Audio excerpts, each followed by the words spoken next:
ala edip halka gurrun beriye. Bizim mezhep başımız Hazreti İmam Azam Peygamberin mevlidi okulyan, sireti okulyan meclise gelirdi. Ve şu Peygamberin bolan günni Rabiul Avval'la olokan azamet bererdi şu güne her yıllar. Ve şonna bir sadakalar bir bağışlaşları bererdi. Tevsif edip dile getirip olacakken şu günkü halka paylayan adını niptir. Şaman Malik Peygamberin mevlidini okutmak hakta, şuna hürmet etmek hakta ulu bir bahsleri yazıptır.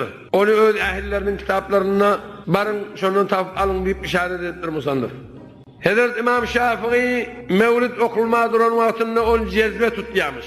Ağlap özü saklayabilmeyen. O zaman şu gün sadakalar verin, hayratlar edin, sarflar edin deyip halkları ışıklandırıyormuş. İmam Ahmed İbni Hanbal mevlid gününe o doğullarını giyermiş. Ve Peygamber Aleyhisselam'ın mevlid günü bir rahmet günüdür, mağfiret günüdür, aman günüdür deyip, aman günüdür deyip tanarmış. Şol Peygamber'in mevlidi okulayan hücrelere gelip beter hoş olup şevaatlarda elinizde Bağdat'ı sarf edin. Bari oğlum Peygamber'in mevlidini koyun deyip halkları hevaslendiriyormuş. Ebu Bekir diye her kim mevlid okutacak deyip bir dirhem harcasa şol cennette menin bilen bile bolur deydi diye. Ki Peygamberden gayri hiç kim bu sözü deyip bilmeye. Plan zadetse menin bilen cennete bolur diyen sözü Peygamberden gayri hiç kim deyip bilmeye. Hazreti Ömer deydi diye kim mevlidi ulalsa İslami direltigi bolur deydi diye. Hazreti Osman deydi diye kim mevlidi ulalsa Bedir ve Hunayn uruşuna katnaşıp şehit makamını alan yalıdır deydi diye. Mevlidi okuyacak deyip saçak yatıp suyucu koyup karnını doyurup izinden kokap oturan yerinden awa Bedir we Hunayn sowuşuna gatnaşan şehitlerin makamına yetip bolýa. Şehitlik makamy musulman doganlar bunun ýaly ýeňiljek zat däl. Hazreti Ali aýtdy diýä kim mevlid okusa, ulalsa, okulmagyna sebäp bolsa, dünýäden imanly geçip cennete hasapsız girer diýdi diýä. Soňra 4 mezhep imamlarymyzyň adyna düzülen sözleri gurrun berýär. Ebu Hanife